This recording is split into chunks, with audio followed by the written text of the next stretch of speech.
Buenas tardes. Bueno, ya estamos nuevamente conectando. En la presentación con Evelyn tuvimos un problema con internet y se nos cortó la conversación. Estoy volviendo a conectarla, a contactarla y en algún momento debe aparecer. Así que para cerrar o para tomarnos el tiempo que sea necesario para seguir hablando con Evelyn. Bien, aquí ya están apareciendo. Eh, Vamos a esperar que se conecte Evelyn. Nos quedamos en la última pregunta que tenía que ver con la experiencia que tenía Evelyn a propósito de todo este fenómeno viral que se generó con la muerte de George Floyd. Yo le preguntaba a Evelyn a propósito de su experiencia, su larga experiencia en Estados Unidos, cómo había sido, cuál era su apreciación a propósito de esto. Y ustedes se fijaron que nos hizo un tránsito histórico antes de 1865, cuando se da la libertad de los esclavos en Estados Unidos, y entre el 65 y el 70 nos estaba ella comentando que un grupo de esclavizados ya liberados o en proceso, que ya venían antes del 65 en proceso de liberación, entraron en el ámbito de la política. Y después de 1870 hubo un problema con estos grupos y quedaron afuera. Es decir, de acuerdo a la organización temporal que nos hace Belín, para hablarnos del siglo XX, por lo menos de las primeras décadas, hay que comprender cuál fue ese fenómeno que se daba a finales del siglo XIX para poder explicar. Y aquí está Evelyn, ya la voy a introducir y seguimos evaluando la reflexión. Bueno, ya la tenemos acá. Evelyn, bueno, es la primera vez que tenemos un problema con internet. Tuvimos un problema con internet y estuvimos como media hora. Yo muy preocupada porque no podía avisarte, pero bueno, ya estamos por acá. Eh,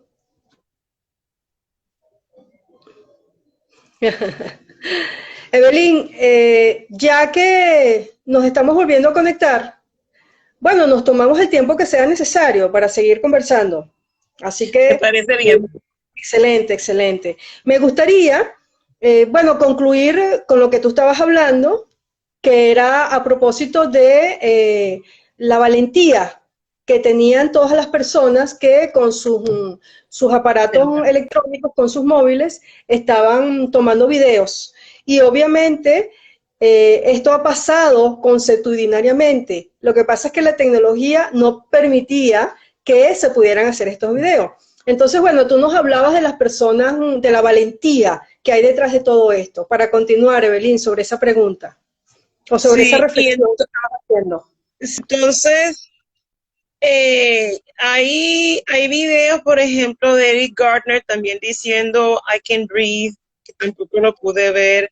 Está el video de un muchacho que salió a trotar en enero y lo persiguieron unos supremacistas blancos y lo mataron y lo filmaron porque les pareció una cosa buena que estaban haciendo y lo pusieron en la red y obviamente pues se usó para incriminarlos y para acusarlos.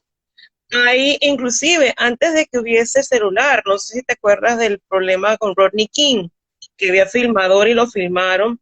Y el problema radica en dos, si se puede llamar en dos aspectos, ¿no? Que esta gente es filmada, llevada a la corte y exonerada.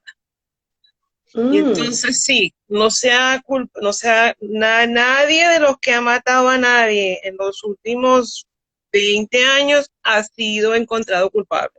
Siempre hay una excusa, hay una ley, hay una cuestión, que los policías se sentían amenazados, que los policías no se quedaban.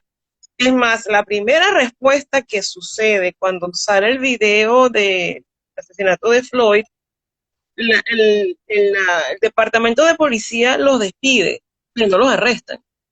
Ujú. Él no es arrestado, Chauvin, hasta que comienza los grandes disturbios y aún así se le acusa de asesinato en tercer grado, Ajá. que si lo encuentran culpable, eso sería de 5, creo, a 12 años de cárcel. Cuando tú te das cuenta en el video que es con toda la maldad del mundo, si queremos decirlo así. Y Sí. entonces, y que no se sentía amenazado ni él ni ninguno de los otros tres policías que estaban con él. Ujú. Entonces, es a raíz de los disturbios que entonces deciden cambiar el arresto de asesinato en tercer grado a asesinato en segundo grado, que eso le podría dar, si lo encuentran culpable, hasta 40 años de cárcel. Hasta el sol de hoy no estoy segura si arrestaron a los otros tres que estaban con él, ¿no? Porque el detalle, yo no he visto todo el video, no lo puedo ver, pero sé que la gente en la calle le decía, déjalo ir, déjalo ir. Y el tipo, pues, es una demostración de macho, poder, supremacía blanca, racismo, todo eso enredado. Y el tipo, pues, y él tenía que haber sabido que lo estaban filmando, porque lo filmó varias personas.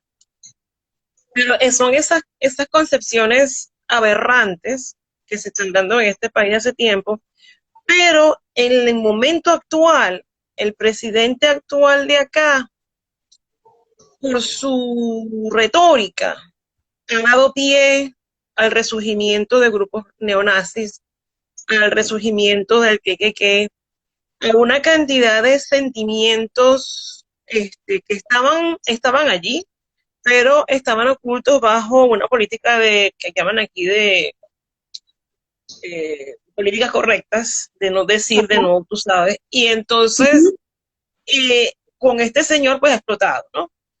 Y entonces todo eso se da y se da y tú has visto, pues no solamente Estados Unidos, o sea, primero Minneapolis, pero luego entonces se metieron todas las demás ciudades. Aquí también hubo manifestaciones, creo que siguen habiendo por más de una semana, pero entonces se sumó también Europa. No sé si viste que en Londres, en Berlín, en Australia, en Nueva Zelanda, en Japón, en América Latina, no, pero los grupos que trabajan el tema de la afrodescendencia, todos en toda América Latina se han movilizado, pero no hubo manifestación en la calle, como las hubo en Inglaterra, como las hubo en Francia, como las hubo, y no sé si las hubo en España, fíjate, no me he dado cuenta, pero sí sé que han habido en muchas partes y entonces se ha comenzado a cuestionar inclusive en otras partes, pero aquí ya tenía tiempo esa pregunta, el rol de las estatuas, de Ajá. personajes y elementos que jugaron un rol bastante cuestionable en relación a los conceptos de igualdad, de ciudadanía de todos. Y entonces en el sur de Estados Unidos, a raíz de que te comentaba que en los años 1870 hubo una presencia africanoamericana en el gobierno y que eso fue aplastado para 1880, la élite del sur decidió reescribir esa historia de la reconstrucción, se llama ese periodo del 70 al 79 por allí, y entonces reescribieron la forma de ser del afroamericano como bruto, violador, lascivo, infantil, incapaz, perezoso, etcétera, etcétera. Entonces, en el sur de los Estados Unidos se enseña una historia distinta en la primaria y en algunas universidades a la que se enseña en el resto del país.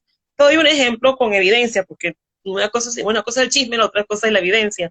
Yo tengo una colega que está recién contratada, ella es profesora, tiene doctorado en la historia del periodo de entre 1700 y algo hasta 1800 y algo, Estados Unidos. Aquí se lo Ajá. llaman Early Modern para el Ujú. contexto norteamericano. Y ella estuvo dando clases en Texas hasta hace poco. Y ella cuenta que ella cuando le tocaba dar la clase sobre la guerra civil, los estudiantes se la amotinaban porque le decían que no había sido el tema de la esclavitud lo que había decidido esa guerra. Y entonces para ellos la bandera confederal es una bandera de orgullo del sur. Es como que si un alemán te dijera que la bandera nazista es una bandera de orgullo de la Alemania nazi. ¿Me explico? O sea, son cosas que hay que también contextualizar en el simbolismo. Cuando hay una guerra, el que pierde recoge sus cositas y se va. Nosotros no tenemos en ninguna parte la bandera española y claro, el que es español la puede tener en su casa y no se le va a quitar, pero no la tenemos como un baluarte que vamos a celebrar en público, porque están los espacios públicos y los privados. En el caso de estas estatuas, muchas de ellas son de soldados que estaban a favor de la esclavitud y que lucharon por la Confederación, que quisieron inclusive separarse de la Unión, y todo el hecho de la guerra y de abolir la esclavitud no fue porque Lincoln tuviese un gran corazón, ni mucho menos, sino era para salvar la Unión, que él abolió la esclavitud, sin tampoco entender las repercusiones de que justamente esta gente iba a querer ocupar posiciones políticas. Entonces, todo eso que se viene arrastrando desde la colonia, el periodo republicano temprano, el sur, el siglo XX, con sus luchas y sus supuestas reivindicaciones que nunca se llegaron a dar, más ahora las tragedias de que, como te decía, el 60% de las personas afectadas de COVID son africanoamericanos, a pesar de que son el 13% de la población. Entonces, digamos que una sumatoria de todo que explotó. Yo te digo, yo desde que llegué a este país me he preguntado cuándo va a explotar y cuándo va a explotar a niveles que aún no ha explotado. Más bien, a mí siempre me impacta el buen corazón y la buena fe de las comunidades africanoamericanas, porque, Dios mío, o sea, hay tantas fallas en tantas cosas, que, mira, yo digo a veces, wow, qué temple, ¿no? Y qué forma de querer negociar una cosa que generalmente lo que encuentras es una violencia brutal. Y entonces, claro, esto que pasa con George Floyd, como te dije antes, es la manifestación explícita de un problema estructural. Pero el problema es mucho mayor y también existe en todas partes. O sea, una de las cosas que para mí ha sido muy clave, evidencia, pues no sé si te recuerdas cuando comienza la epidemia del COVID en China, a los estudiantes africanos los botan de sus apartamentos. Sí. Como que si eran ellos los culpables. Y entonces estos chicos se quedan sin dónde vivir, sin poder ir a un hotel porque nadie los quería, sin poder coger un avión de vuelta a sus casas porque en muchas partes del aeropuerto estaban cerrados. Y al final creo que los países tuvieron que mandar avión para poder sacarlos porque fueron agarrados a chile expiatorio. Entonces el mundo entero tiene que hacer una reflexión sobre el continente africano y cómo nos relacionamos con él y con los hijos del continente africano, donde sea que estemos. Y aquí se han dado conversaciones muy interesantes que yo no había escuchado antes, aparte del asunto de quitar el dinero a la policía, que ha sido muy militarizada, de invertirse dinero en la educación, en la salud, en vivienda. La cantidad de gente indigente en este país es respetuosa. Y mientras más opulente la ciudad, como Los Ángeles, eso es horrible.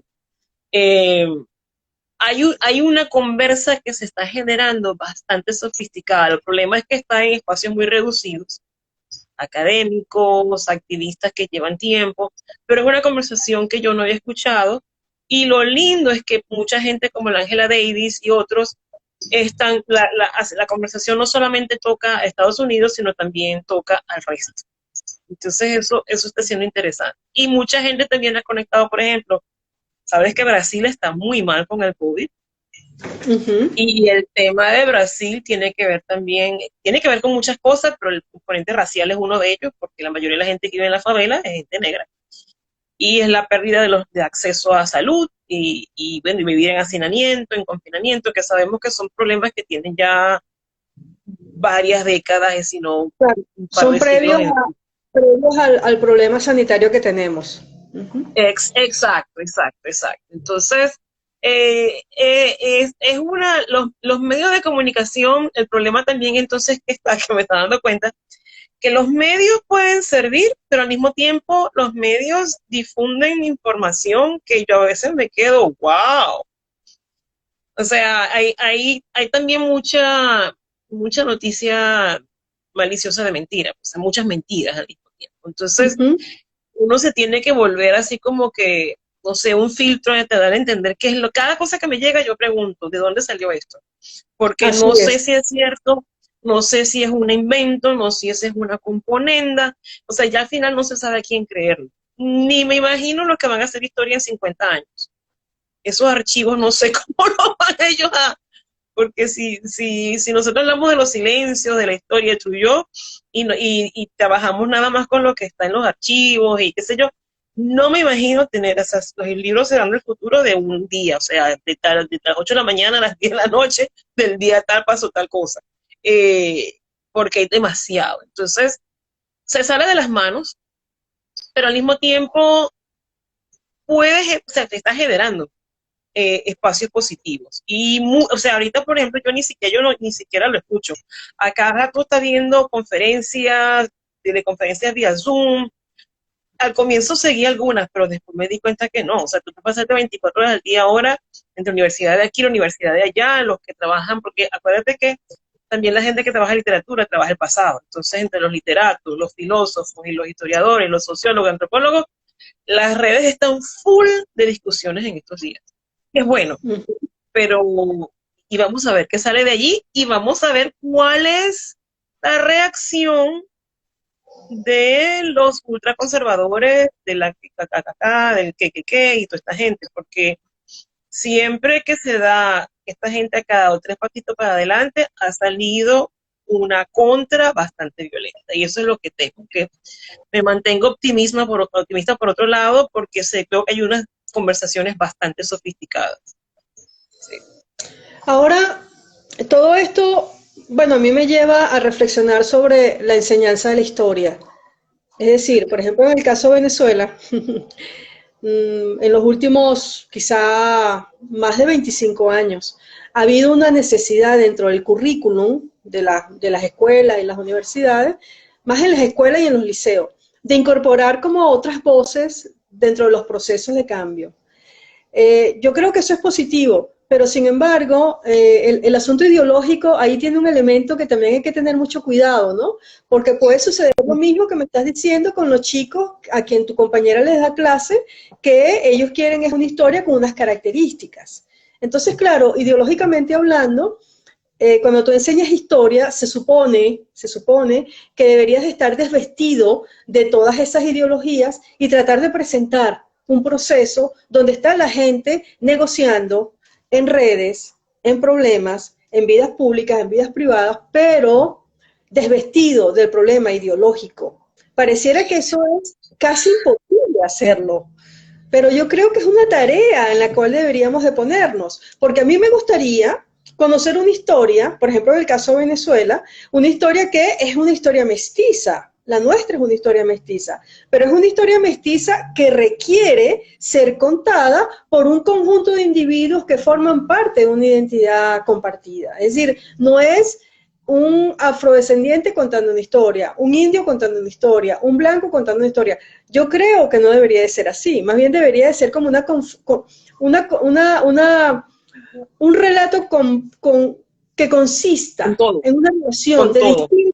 de distintas experiencias que forman parte de los procesos. Así concibo yo la historia, pero así no está en los programas. Y en los últimos 20 años podemos ver que de repente hay unas voces que están allí y tú lo celebras, pero me parece que son unas voces que están desentonadas, que están puestas como rebeldía en contra de un proceso, siempre como en pelea. Es decir, ahí pasa algo que a mí no me termina de convencer en relación a esos sujetos que se están civilizando. Sí, el caso venezolano es un caso muy particular.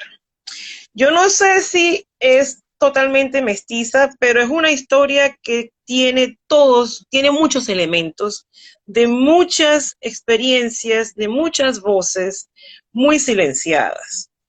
Cuando yo estudié la primaria, que fue hace como 3 siglos atrás, mi libro de primer grado decía, los indios comían maíz y casabe, vivían en chozas y usaban guayucos en el pasado, totalmente pasado.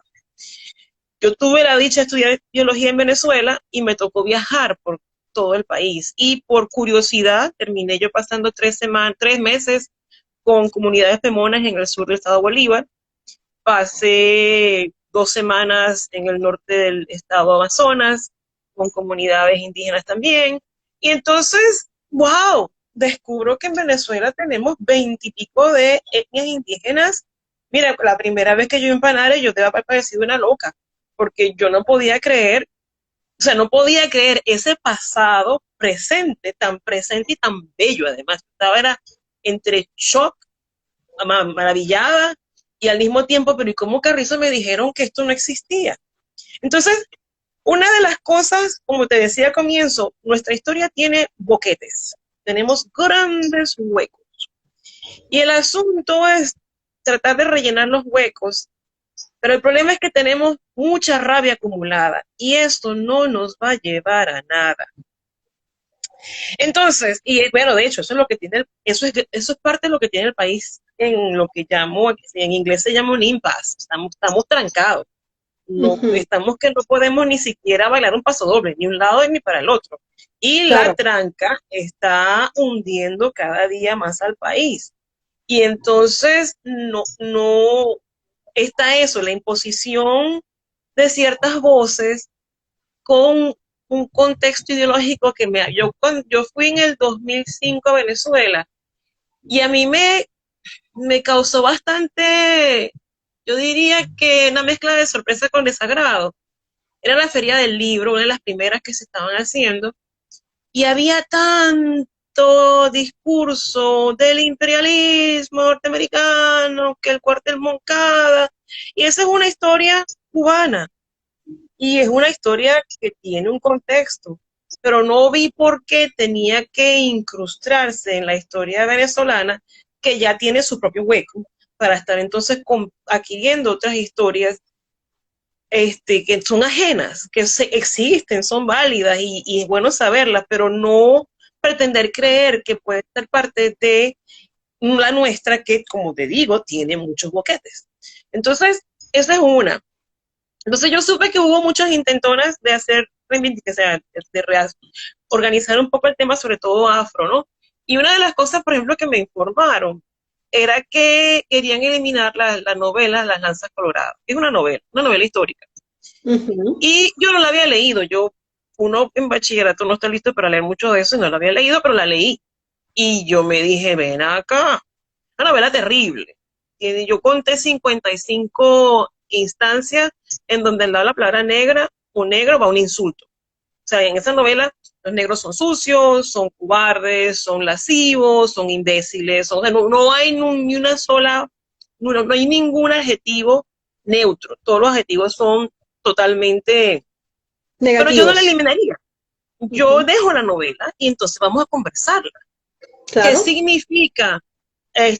Y la conversas en su contexto, en su tiempo, en su momento, por qué, y entonces se desempaca, y bueno, ya entendemos que fue una metida de pata, pero en su momento, ¿qué está pasando en Venezuela? Entonces las relaciones de pronto con la ley de inmigración que prohibía la llegada de gente negra, a menos que tuviera título universitario. Entonces tú lo vas mezclando, y entonces entiendes que además Venezuela no fue la única, Costa Rica también tenía una ley parecida, igual la tenía Brasil, o sea, no hubo país latinoamericano que no tuvo esa ansiedad de qué Ujú. hacer con esta gente negra, que no se mezclaba, que no se mestizó y que seguía tocando tambor y qué sé yo. Entonces, hay que hablarlo, conversarlo, más que lucharlo. Una cosa que a mí Ujú. me quedó muy clara al principio, y se lo digo a todo el mundo, así como a mí tampoco me gusta el lenguaje de luchar contra el COVID, yo no siento que yo voy a luchar contra el racismo. Eso se llevó 500 y pico años en ser montado, hay que desarticularlo, conversándolo y leyendo justamente de las evidencias que muestran cómo se armó esto. Y no se armó porque alguien dijo, voy a hacer una sociedad racista. No, esos son eventos de la historia que van sucediendo, que van conllevando a algo sin que los actores quisieran originalmente que eso fuera. Termina Claro. así, bueno, entonces vamos a ver cómo se armó para desarmarlo. Y yo no creo que esa fue la política, porque vino muy cargada. de ideología, y Venezuela ahorita, para mí Venezuela, desde afuera, es un populismo. Está en un populismo, está atrapada en un populismo disfrazado de un contexto ideológico del cual yo siento que deberíamos ya deshacernos por completo. Ya en el siglo XXI hemos visto que los modelos ideológicos planteados desde final del XIX, principio del XX, que plantearon cosas, no funcionaron. Y el neoliberalismo, pues, ha hecho lo peor todavía. Pero no es ni el comunismo ni el socialismo lo que va a resolver el problema del neoliberal. No. Sí. Ni tampoco es el capitalismo, porque el capitalismo también ultranza tampoco lo resuelve. Entonces vamos a darnos la libertad de soñar, de inventarnos otra cosa, pero entonces no puede ser machacando una ideología que ya no da. O sea, y ese es mi problema con el contexto venezolano y con esos cambios que se quisieron hacer, sobre todo si es una cuestión que tiene que avasallar. Esto es una cosa que tiene que hacerse con muchísima diplomacia, sin comprometernos, o sea, sin comprometer los procesos históricos y las dinámicas de poder que queremos cuestionar. Claro. Son históricas, sí, pero tenemos que comenzar. Nosotros nunca en Venezuela hemos, digamos, procesado la colonia. Vivimos babeados por un concepto de independencia que yo a veces digo, bueno, ok, ajá, independencia. Y esta mañana, justamente pensando en esto, me dije, chica, ¿qué hubiese pasado si no nos independizábamos? O sea, no sabemos, seríamos parte de España. Hubiésemos africanizado España. O sea, no sabemos, una cantidad. Entonces, estamos enamorados, sí, de los... porque además el problema con Venezuela, y se dice todo el mundo, que somos la cuna de Bolívar, de Miranda y de Sucre. Estoy leyendo ahorita sobre Perú, Sucre llegó hasta allá en 1826. Entonces, tenemos ese cuento, y eso nos ha afectado mucho, porque entonces queremos que aparezca un ángel salvador que nos resuelva políticamente todo y nos dé una pastillita. Y el petróleo ha ayudado mucho a eso. El petróleo, el hierro, la bauxita, y ahora el coltán nos juega. O sea, tenemos un país que está nadando en demasiada riqueza. Y entonces sí, eso nos ha permitido vivir con esos boquetes, con la ilusión de que teníamos todo resuelto, pero no tenemos todo resuelto. Cuando yo comencé el doctorado, me dijo un profesor que yo me sentí muy dolida. Él me dijo, aparte de decirme que no sabían mucho sobre Venezuela, pero me dijo, pero sí sabemos que es la historiografía menos madura de América Latina. Y yo, tú sabes, porque uno te tiene este rullo, pero yo me quedé callada en ese momento. Y bueno, mira, me ha tocado leer mucho sobre Perú. Mira, los peruanos tienen unos trabajos, wow. Me ha tocado, bueno, México, estudié el doctorado en México, no por algo. Y entonces me digo, pero es que claro, para nosotros la independencia ha sido el alfa y el omega y tenemos que poner esa independencia a dormir. ¿Qué pasa antes y qué pasa después? El siglo XIX casi no lo hemos trabajado, poquísimo. Yo estaba buscando cosas, no sé si hay cosas nuevas que hayan salido de la Guerra Federal o del periodo ese entre el 821 y la Guerra Federal. Yo he leído algunas cositas, pero cosas así. Y después que se gana la Guerra Federal, hasta el principio del siglo XX, mira, tampoco creo que tengamos así cosas a nivel lo que llaman en inglés from below, o sea, las negociaciones a nivel de la base, pero no para pelearlas, sino que para decir, bueno, el país es todo. El país es la conjunción desde la normativa de las autoridades con la gente pidiendo y negociando. Entonces, eso nosotros tenemos que pasar por ese proceso y sin ideología. Yo quisiera que nos tomáramos una pastilla y nos despertáramos si no tuviéramos ahí el cuento de la ideología. Eso debería, bueno, eso debe ser parte del trabajo. Escuchándote, Belín, hay una palabra clave que define el trabajo del historiador. Y no lo digo yo, es una palabra clave que viene desde de los historiadores clásicos, bueno, en revolución por lo menos de la década de los 30, de 1930, y es comprender. Cuando yo te pregunté a ti por George Floyd y tú te fuiste a todo ese proceso que se da antes de 1865, después de 1865 y lo que va para poder comprender el siglo XX, es la pregunta, es el hilo que nosotros tenemos que perseguir para poder entender los procesos. A mí me da la sensación en la historia de Venezuela, yo soy historiadora y es mi profesión, pero a veces tengo la sensación de que no termino de llegar a donde tengo que llegar, y es comprender qué es lo que ha pasado en la historia de Venezuela, que está tan mal contada.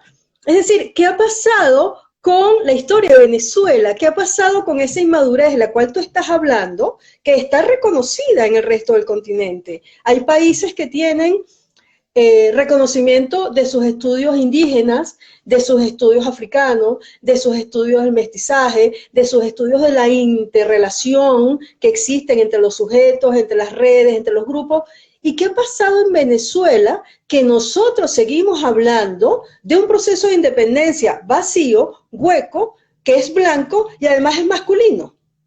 Es decir, ¿ahí qué es lo que pasa? ¿Ahí qué es lo que pasa? Yo, déjenme decirles que a veces quisiera tirar la toalla, pero, claro, como a mí me interesan los procesos sociales que vienen de abajo, porque yo creo que ahí es donde está la esencia de la historia.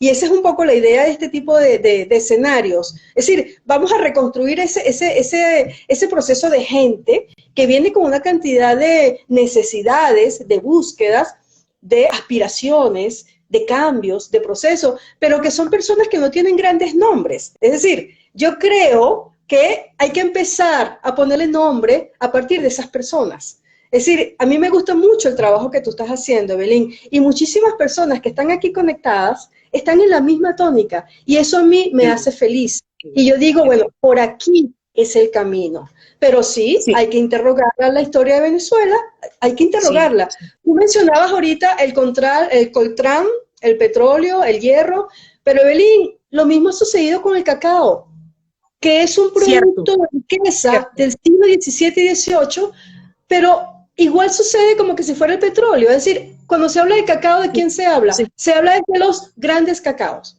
Y tú dices, bueno, pero un momento. ¿Qué es lo que pasa? Estamos trasladando las élites petroleras del siglo XX a la comprensión del siglo XVII y XVIII sobre el mismo basamento. ¿Ahí qué está pasando? Sí. Esas son las preguntas que yo trato de responder y comprender cómo es que se están dando esos procesos. Sí, muy cierto. Me causaste mucha risa porque en estudio estaba leyendo uno de los libros sobre la encomienda y me llamó la atención, creo que era la encomienda de Farías, y entonces estaba yo leyendo, porque hay una parte dedicada al cacao, y creo que son tres líneas nada más en las que él hace mención de la mano esclava. Del resto entonces es la economía, cuántas arrobas, cuánto esto, y yo digo, pero mira, es que estamos... pero es eso, es la atención que fuimos dirigidos a darle en una ilusión de una nación que yo dice, pero bueno, y la gente que cultivó el cacao, y la gente que o sea, es una cuestión totalmente, y entonces, claro, como tú dices, la élite, nosotros en Venezuela, a veces, me gusta, tenemos, y tú y yo lo hemos conversado mucho, tenemos esa afán de que todo el mundo quiere ser mantuano, porque el mantuanaje es lo que supuestamente se valida. Y todo lo que no es mantuanaje, entonces no, sí, es el perreo, es el en el suelo, es la chusma. Entonces, ese tipo de lenguaje, inclusive, que hemos internalizado, y lo digo yo porque ayer, justamente anteayer, hablaba con mis hermanos y familia, y yo les decía que yo no sé si antes o ahora, pero cuando yo era estudiante de la universidad en los 80, si yo iba a un examen y yo me sentía que yo no estaba preparada, la frase que decíamos, vengo a lanzar flechas, no sé nada. Es decir, indígena, idiota bruto. Entonces, claro, uno no lo dice con esa intención, pero lo repites tantas veces que al final, bueno, y yo inclusive en el 2014 llegué a ver un afiche de una institución que ofrece tutorías. Y el afiche era un arco y unas flechas. No deje que su hijo vaya a lanzar flechas en los exámenes. Esa era la publicidad. Y la vi en Altamira, en un restaurante, en una panadería esa, la más chévere que está por allí. Y yo me quedé loca porque dije, wow, esto sigue y sigue hasta ese punto. Entonces, una de las cosas, yo tengo una prima que vive en Noruega y mi hermano tiene una cuñada que vive en Noruega. Y yo estaba en Noruega. Los países nórdicos me llaman, escandinavos me llaman la atención porque aparentemente han resuelto muchos debates sociales. Inclusive sus cárceles son apartamentitos preciosos de rehabilitación. Entonces, yo siempre he preguntado, ¿no? ¿Cómo se llega a eso? Porque Venezuela, como decimos, está nadando en recursos, bueno, que últimamente no puede traer ninguno, ni siquiera el petróleo, ese es otro cuento, pero el país tiene estamos sentados en una mina de dinero. Pero entonces, ¿qué pasa? Que estos países escandinavos se sienten más homogéneos. Nosotros en Venezuela no hemos logrado. Sí, son todos venezolanos, todos nos queremos. Eso es una ilusión. Que esta nueva fase ha utilizado y manipulado muy bien para cernar mucho más y separar, pero nosotros tenemos que empezar a través de la historia, entendernos como parte de una nación, y eso no lo hemos logrado. Esa nación imaginada que habla Benedict Anderson y qué sé yo, para bien o para mal, nosotros no le llegamos a ningún lado. ¿De dónde tú eres? De Caracas, de Caracas. Oriental, de Oriente. ¿De qué parte tú eres? De Altamira, de Altamira. De Katia, de Katia. O sea, tenemos una cantidad de cosas pero estamos felices con la independencia porque somos independientes. Y tenemos a Bolívar, Dios mío. Y Bolívar para allá, y Bolívar para acá, y Bolívar para acá. Dios santo, yo paro mi trabajo en 1809 porque no quiero saber nada de independencia. No quiero tocar eso para nada. Y es más, mi próximo trabajo va a ser a partir de 1821. Me lo voy a saltar completico. Porque ya, a menos que venga a ser una lectura completamente distinta, que iconoclasta, pero no tenemos, o sea, para nosotros como país es fundamental, si queremos salir de donde estamos metidos en un hueco bien feo, tenemos que poder reescribir y reenseñar otra historia en las escuelas primarias y secundarias, ¿vale? Porque estamos muy mal, estamos muy, muy mal. Estamos demasiado mal. Yo digo a la gente, yo quiero ver mi país, yo quiero poder enseñar mi país, yo quiero ir a Tucacas, quiero ir a Morrocoy, quiero ir a Mochima, quiero estar allá comiendo empanadas de cazón. Eso es lo que yo quiero hacer. Y las cosas están muy malas. O sea, bien, bien mal. Evelyn, te quiero leer unos comentarios que han puesto por acá los que nos están acompañando. Bueno, Fidel Rodríguez habla también del fenómeno de las perlas, que sucede lo mismo que con el cacao. Es decir, las perlas, dentro de la riqueza, lo que significó esa primera etapa, eso está olvidado dentro de la historia de Venezuela. También María Teresa Tovar está aquí conectada y nos dice que está fascinada contigo. Yo me atrevo, también una persona que nos está escribiendo desde Perú, está en Lima, dice que bueno, que aquí en realidad la historia la escribieron los que querían ser independientes, es decir, la historia se escribe desde quien gana de alguna manera los procesos, ¿no? Eso es algo que también tenemos que revisar. Ahora, Evelyn, a mí me encantaría, bueno, un poco pensando en esas clases que tú estás dando allá y es decir, yo creo que son miradas frescas que necesitamos conocer y seguir. Porque este acartonamiento que tiene nuestra historia, hay que irle dando como con un martillo, así un martillo y un cincel, y irla bajando, porque yo creo que es posible, y estos espacios son para eso. A mí me encantaría, por ejemplo, Evelyn, conocer un poco más de esos cursos que tú das en la universidad. Incluso si esos cursos se pudieran replicar por espacios como este, porque estoy segura que si ahorita tenemos 12 personas, en un curso sobre ese, Belín, un poco más atrás de lo que es ese intermedio que representa Colón, pero que es una falsedad, porque eso lo que hace es recortar la visión de otros sujetos en la historia movilizándose, que los podemos llevar un poco más atrás y que nuestra historia está conectada no solamente en el mundo atlántico, en el mundo caribeño, sino también en el mundo portugués, en el mundo que se está dando en ese universo que significa el Mediterráneo y todos esos mares, porque todo el mundo se está moviendo por los mares. Así que me encantaría que se pudiera dar esa posibilidad, que lo podamos programar, ofrecer. A mí también me gustaría mucho. Yo acabo de dar un curso, yo tengo un curso que se llama Negritud, y le cambié el nombre, ahora se llama Negritud, Cimarroneo y Epistemología. Y sobre todo se enfoca en América Latina en general, es la experiencia africana en el mundo hispanoparlante. Yo no doy Brasil, con algunas excepciones, pero algunas veces mando a hacer lecturas sobre lo que estaba pasando en el Congo Angola, porque nosotros siempre hablamos de España, España, España y Portugal, y poco reconocemos lo que pasaba en el Congo Angola y esa relación con el resto del continente. De hecho, ya está probado que fueron traídos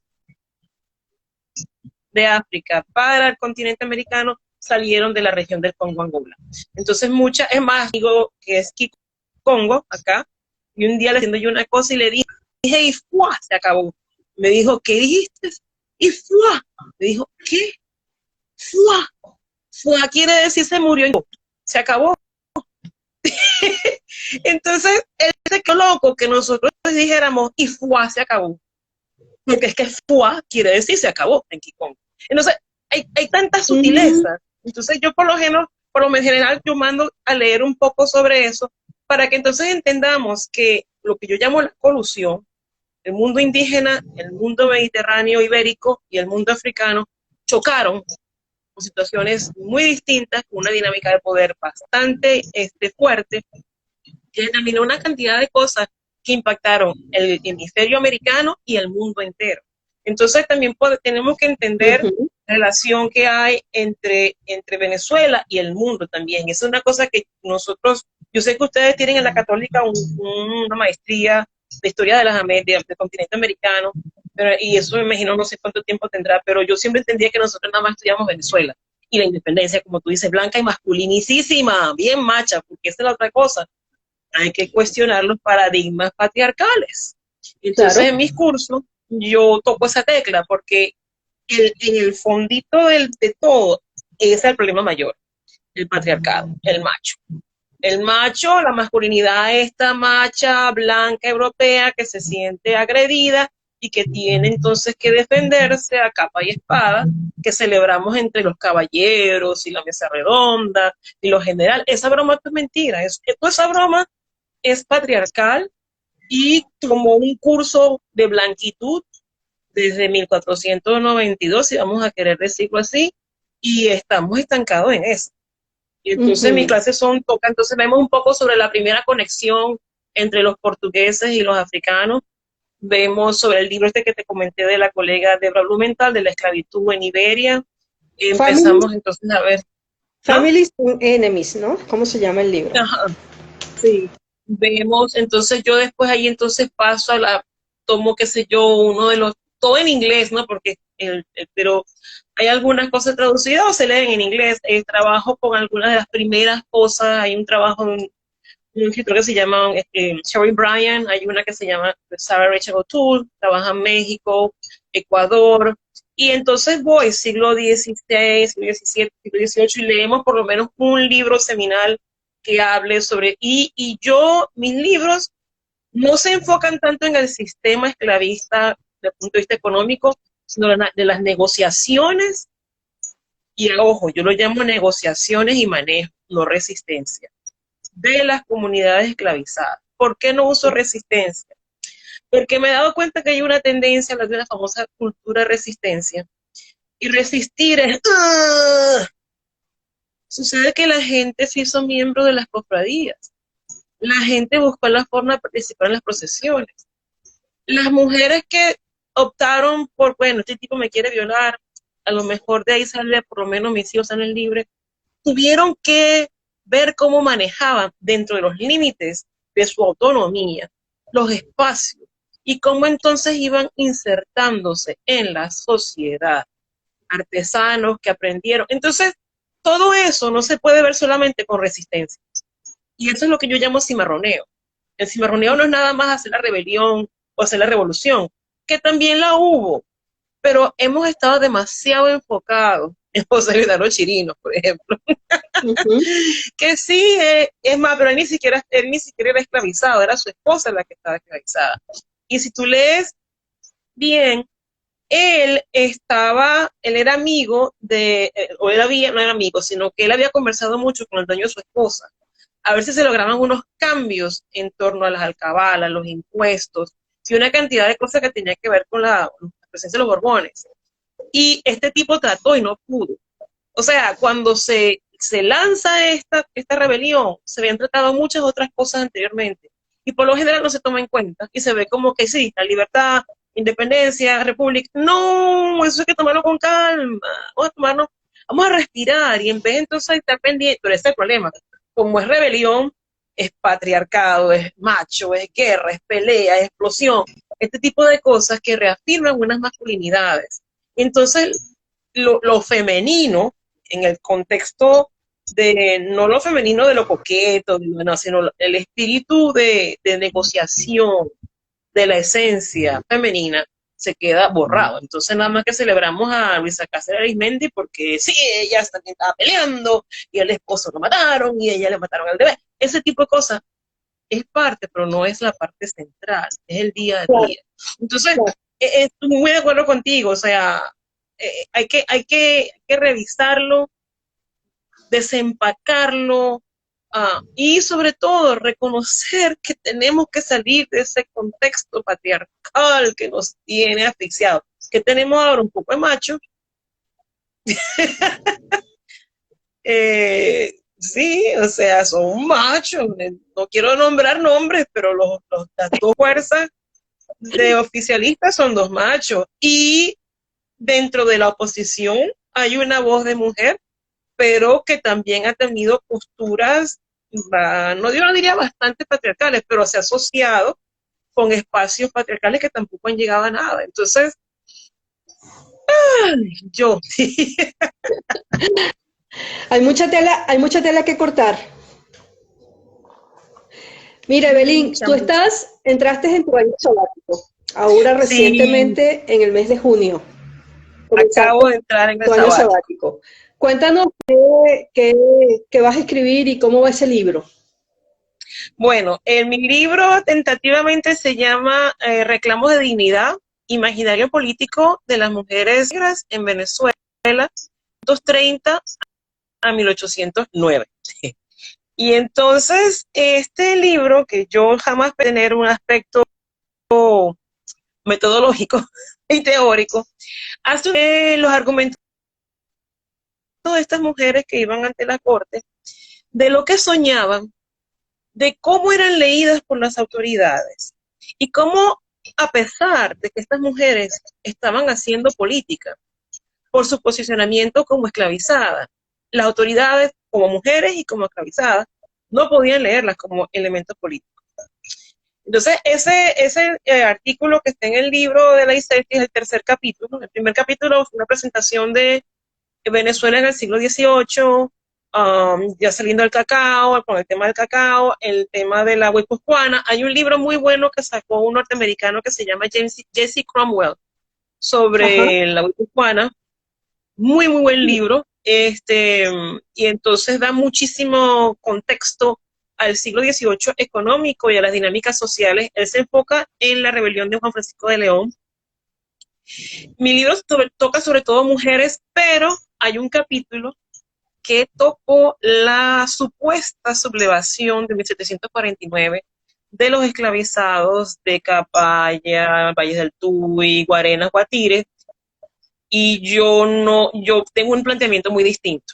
Ajá. Eso lo trabajó Federico Vito Figueroa, lo trabajó Chuecos, lo ha Ujú. trabajado desde el punto de vista activista Jesús Chicho García, y Claro. todos lo ven como una rebelión. Ellos se Esa iban es a rebelar. la de Juan Francisco de León, ¿no? La de los canarios. No, esta es una que hubo justo después de la con San Francisco de León. Francisco de Ajá. León arrancó a Caracas y llegó, y esta gente se estaba preparando para las fiestas de San Juan. Ujú. Y a finales de mayo le pasan la voz al gobernador de que un grupo de negros ha dicho que hay una ley de abolición y que ellos van a pedir que las autoridades la presenten. Ahora, estos rumores de abolición, de leyes abolicionistas, en Venezuela parece que comenzaron desde 1660 Ujú. y duraron hasta el final. Y entonces, este caso en particular, que son 650 folios, involucró mucha gente. Y involucró gente criolla, gente loango, gente carabalí, gente mina. y entonces tiene una riqueza fabulosa, porque inclusive hay gente que dice, no, yo escuché fulano de tal hablando, pero cuando me vieron empezaron a hablar en su idioma y no sé qué más dijeron. Hay pocas mujeres en el caso, pero no las interrogan, a pesar de que las nombran.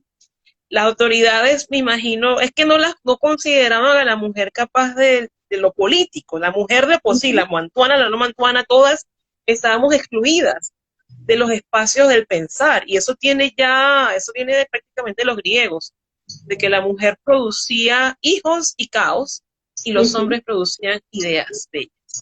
Entonces, eso se va acumulando con todos los cambios que va sufriendo desde entonces hasta 1700.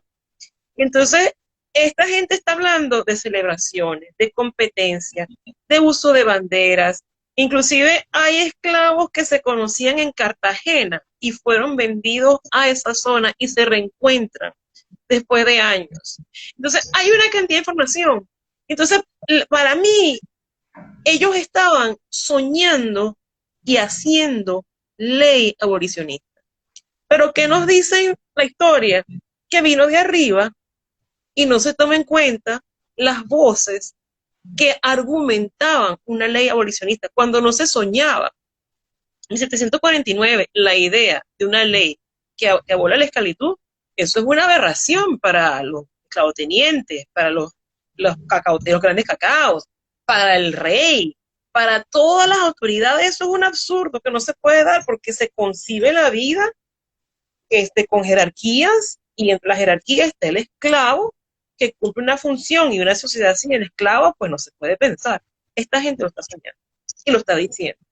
Y entonces un capítulo toca eso y toca inclusive otras personas también. Yo tengo el caso de una mujer muy bella que ella le pide a las autoridades que actúe desde con la mente más allá de, ¿qué es lo que dice ella? La materialidad del papel, una cosa así. O sea, que ella le dice al tipo, piensa y considérame, fuera de lo que dice el papel. O sea, una cuestión es, y estos son mujeres esclavizadas en nuestra Caracas. Eso pasó en toda América Latina, no es nada más en Venezuela. Pero nosotros tenemos mucho más casos, tú lo sabes, muchísimos más casos en los espacios civiles. En Perú se dieron muchísimos casos en los espacios eclesiásticos, pero parece que Caracas fue bien particular por la gran cantidad de casos que se da desde el principio del siglo XVIII, y por supuesto, como tú sabes, se explotan de 1790 a 1810. Ese número de casos así no se ve en otra parte, hasta donde tengo entendido. Entonces, mi trabajo es parte de eso. La otra parte, entonces, es lo que está pasando en la medida de que los procesos de racialización están devaluando lo africano y lo negro. Bueno, que para allá a principios del 19 nadie quiere ser negro. O sea, porque mejor es la mezcla, mejor es blanquearse para ver cómo se sale de esta situación tan opresiva. Y no es que la gente esté vendiendo su alma, ni mucho menos que aquí en Estados Unidos se usa eso, sino que hay que crear estrategias de sobrevivencia y de avance y superación. Si quiere decir que voy a parirle a un blanco, así sea soltera, bueno, lo voy a hacer, así los míos tienen mejor chance. Claro, eso forma entonces parte de la idiosincrasia venezolana, de que entonces el negro es visto como casi un minusválido. Ay, sí, es negra pero bonita, negra pero inteligente, pero fina. Y entonces digamos que las personas que hemos crecido en espacios distintos, porque yo crecí en un espacio distinto, mis padres haitianos, mi mamá se muere y papá se casa con una señora de Guiria, también afro, pero ella es universitaria, fue la directora de la hospital de farmacia del hospital de niños por muchos años. Entonces los espacios donde yo crecí fueron espacios en que éramos la única familia negra. En mi escuela yo era la única negra, y entonces, claro, somos así los negros finos del combo. Pero es que ni siquiera ni siquiera nos hemos permitido el lujo de albergar esa negritud como parte de Venezuela. Mi madrastra es venezolana, de Wiri. Entonces, eso tenemos que aprenderlo también, pero tenemos que entonces cuestionarlo por qué. A mí me han preguntado toda la vida en Venezuela que de dónde soy, de otro país. ¿De qué país tú eres? Cuando yo digo con mis hijas, ¿ustedes de dónde son? Porque ustedes no pueden ser venezolanas. Y yo digo, mira, mis hijas a lo mejor nacieron fuera y a lo mejor sus movimientos, pero ni mi español, ni mi forma de ser, ni mi pasión por la empanada de cazón son importados. Yo no dejo de ser venezolana, llevo mucho tiempo fuera, pero precisamente porque llevo tanto tiempo fuera sé que soy bien venezolana. Y en algún Ujú. momento, o sea, yo aquí vivo, agradezco que pueda hacer un doctorado y qué sé yo, pero yo aquí no encajo, yo encajo es allá, pero allá me recuerdan siempre que parezco una cosa rara, tú no pareces de aquí. Entonces, pero sí soy, entonces hay que hay que conversar, yo no soy de confrontar ni de, sino que vamos a conversar. Yo a veces recuerdo el programa que tenía Arturo Rapietri con todos sus problemas que pudo haber tenido, pero yo sueño tener una cosa así, en la que yo pueda sentarme a conversar con la gente y Amigos echarle el cuento de invisibles, que mira, o sea, no unos sé si amigos será valores invisibles. afrovenezolanos o una cosa así, en la que entonces pudiese hablar, o sea, y recorrer qué nos pasó, en dónde se nos fue, dónde se nos olvidó, cómo hacemos para reintegrar una nación que está tan fracturada en base a ideologías que son recientes, o sea, muy recientes. Yo estaba en estos días leyendo sobre Rómulo Betancourt, que nunca entendí. Y fíjate, me llamó muchísimo la atención porque el tipo lo dijo, que él estaba a favor de una revolución socialdemócrata que incorporara a todos los sectores de Venezuela, no Ujú. solamente a uno. Entonces, si creemos que podemos desarrollar, y digo desarrollar no solamente desde el punto de vista técnico, qué sé yo, sino desarrollar desde el punto de vista de crear una nación, Estado, con todos los problemas que tiene esa definición, no puede ser de un grupo, así ese grupo en este momento parezca ser la mayoría. Entonces, la nación tiene que ser de todo entonces deberíamos soñarnos, porque además tenemos el país más bello del mundo, no me cabe la mejor duda. Tenemos que ser creativos en ver cómo vamos a salir de este hueco. Hará falta inclusive una cuestión así como la que hicieron en Sudáfrica de reconciliación y qué sé yo, y qué país queremos tener, porque tampoco la idea es andar con pistola por si te asaltan, vivir encerrados en mallas eléctricas, eh, no puedes ir a la playa, no puedes salir de noche porque te van a atracar, no, pana, tenemos que vivir en una situación distinta y se puede. Yo sé que se puede, pero habrá que repensarnos y estar dispuestos a conversar. Ahorita nos cuesta muchísimo conversar y lo he visto inclusive afuera, ¿no? O sea, mm. Es un proceso muy lento porque tiene que ver también con un reconocimiento de lo que somos nosotros, bueno, desde el punto de vista unos ciudadanos fracturados. Es decir, me parece que nuestra historia es muy fracturada. Sin embargo, Evelyn, puedo decir con absoluta certeza que esa fractura se está reparando con trabajos como el tuyo. Es decir, lo que tú estás Ojalá, haciendo en tu ojalá. investigación, porque creo que es poco a poco y Sí, ver la seguridad de lo que nosotros estamos haciendo, porque estamos haciendo un trabajo que tiene que ver con una reconstrucción de una visión, de una historia que por distintas circunstancias ha estado fracturada.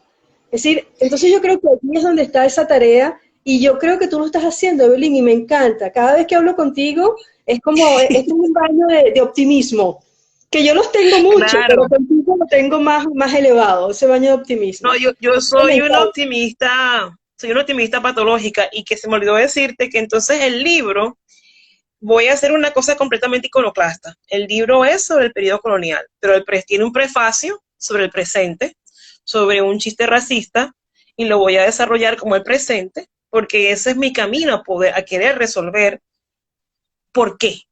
Tiene la parte colonial, que es el centro del libro, y termina con un epílogo, con otra, con, y yo solo lo he presentado inclusive, con un panfleto que se repartió que también tiene otro componente racista. Y Eh, entonces es desempacarlo sin pelear, sin luchar, sin insultar. Mis colegas a veces me dicen, wow, Evelyn, cómo aprendemos, porque piensan que quiero confrontar y yo la verdad es que no quiero confrontación. Yo lo que quiero es que podamos conversar. Entonces mi idea es sacarlo en inglés primero